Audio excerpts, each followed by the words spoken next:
Hi friends, welcome back to our channel Prasad online tech. ఈరోజు మనం పేటీఎంకి సంబంధించిన విషయాన్ని చర్చించుకోవడానికి వీడియో చేస్తున్నాం. పేటీఎం బ్యాంక్కి సంబంధించి చాలా న్యూస్ మార్కెట్లో సర్క్యులేట్ అవుతుంది.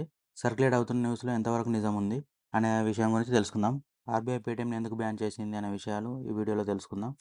ముందుగా మనం పేటీఎం అందించే సర్వీసెస్ గురించి తెలుసుకుందాం. అందులో మొదటిది వచ్చి పేటీఎం వ్యాలెట్ సర్వీసెస్ అందిస్తుంది. అంటే పేటీఎంలో మనీ లోడ్ చేసుకొని మనం వివిధ రకాల సర్వీసెస్ యూజ్ చేసుకోవచ్చు. సెకండ్ది వచ్చేసి మొబైల్ రీఛార్జెస్. థర్డ్ది వచ్చేసి డిటిహెచ్ సర్వీస్. ఫోర్త్ వచ్చేసి గ్యాస్ సర్వీసెస్. ఫాస్టాగ్ సర్వీసెస్ కూడా పేటీఎంలో ఉంటాయి. Next Paytm payments bank licence ఉంది పేటీఎంకు. మీరు దానిలో చాలామంది బ్యాంక్ అకౌంట్ కూడా ఓపెన్ చేసి ఉంటారు. పేటీఎం మనీ ఉంటుంది. నెక్స్ట్ మొబైల్ సర్వీసెస్ అందిస్తుంది. పేటీఎం యొక్క మార్క్ సంస్థ అయిన 197 కమ్యూనికేషన్స్ కింద ఈ సర్వీసెస్ అందించడం జరుగుతుంది. ఇప్పుడు మనం ఎన్ని సర్వీసెస్ అందించే సంస్థ ఆర్బీఐ ఎందుకు బ్యాన్ చేసిందన్న విషయం తెలుసుకుందాం. ఇప్పటివరకు ఆర్బీఐ నుండి పేటీఎంను బ్యాన్ చేస్తున్నా అన్న న్యూస్ తప్ప కారణాలు చెప్పడం జరగలేదు. కానీ మనకు తెలిసినంత వరకు పేటీఎం పేమెంట్స్ బ్యాంక్కి సంబంధించిన లైసెన్స్ను మాత్రమే రద్దు చేస్తున్నట్టు తెలుస్తుంది. ఫిబ్రవరి 29వ తేదీలోగా పేటీఎం బ్యాంక్లో ఉన్న డబ్బులను మీకు వీలున్నా మీకు సంబంధించిన వేరొక బ్యాంక్ అకౌంట్కి డబ్బును బదలాయించుకోవాల్సిందిగా చెప్పడం జరిగింది. అంటే పేటీఎం పేమెంట్స్ బ్యాంక్ విషయంలో ఏదో తప్పు చేసిందని తెలుస్తుంది. బయట సర్క్యులేట్ అవుతున్న న్యూస్ ప్రకారం అయితే పేటీఎం మనీ లాండరింగ్కి పాల్పడిందని తెలుస్తుంది. కానీ అఫీషియల్గా ఆర్బీఐ ప్రకటించలేదు. కానీ మార్కెట్లో చక్కర్లు కొడుతున్న విషయం అయితే మాత్రం ఇదే. పేటీఎం మనీ లాండరింగ్కి పాల్పడింది. ఈడీ అండ్ ఎన్ఫోర్స్మెంట్ డిపార్ట్మెంట్లు పేటీఎం ఆఫీస్పై రైడ్స్ చేయడం జరిగింది అని మార్కెట్లో సర్క్యులేట్ అవుతుంది. ఒక్క పాన్ కార్డుతో చాలా అకౌంట్స్ ఓపెన్ చేసినట్లు వార్తలు వస్తున్నాయి. పేటీఎం వాలెట్ ఓపెన్లో కూడా కేవైసీ ప్రాసెస్ కూడా ప్రమాణాలు పాటించకుండా చేసినట్లు వార్తలు వస్తున్నాయి. ఆడిట్ కూడా సరిగ్గా కంప్లీట్ చేయనట్లు వార్తలు వస్తున్నాయి. ఆర్బీఐ ఎన్నిసార్లు ఆడిట్ నివేదిక అడిగినా సరైన రిపోర్ట్ సమర్పించలేదు అన్నట్లు తెలుస్తుంది. కానీ పేటీఎం నుండి అఫీషియల్గా వచ్చిన న్యూస్ అయితే మా కంపెనీ పైన ఎటువంటి ఈడీ అండ్ ఎన్ఫోర్స్మెంట్ రైడ్ జరగలేదు. ఆర్బీఐ నుండి బ్యాన్ గురించి మాత్రమే మాకు నోటీసులు అందడం జరిగింది. వాటి మీద కూడా మేము సీనియర్ బ్యాంకర్స్తో చర్చిస్తున్నాం. వాళ్ళు మాకు సలహాలు ఇస్తున్నారు. దీనికి సంబంధించిన డాక్యుమెంట్స్ కూడా కంప్లీట్ చేసి ఆర్బీఐకి పంపిస్తామన్నట్టు చెప్పడం జరిగింది.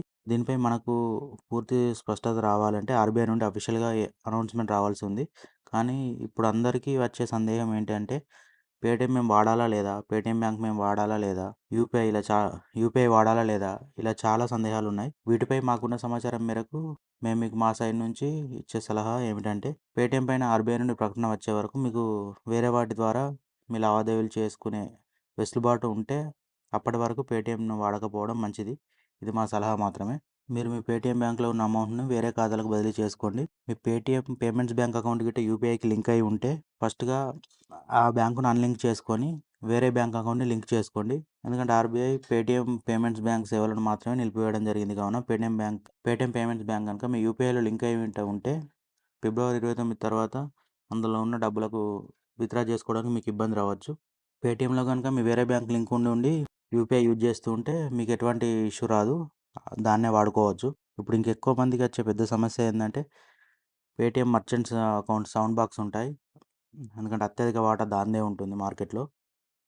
ప్రతి ఒక్క షాప్ దగ్గర మనకు కనబడేది పేటీఎం సౌండ్ బాక్సే.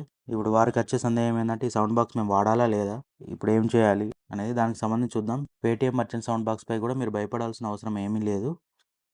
మీరు ఆ సౌండ్ బాక్స్ని యథాతథంగా వాడుకోవచ్చు. కానీ మీ సౌండ్ బాక్స్ సెటిల్మెంట్ అకౌంట్ మాత్రం పేటీఎం పేమెంట్స్ బ్యాంక్ కనుక ఉంటే దాన్ని డీలింక్ చేసుకొని వేరే బ్యాంక్ అకౌంట్ను లింక్ చేసుకోండి. అంటే అర్థమైందా? మీకు daily next day morning settlement పడే అమౌంట్ పేటీఎం పేమెంట్స్ బ్యాంక్లో కనుక పడి ఉంటే దాన్ని మాత్రం డీలింక్ చేసుకోండి.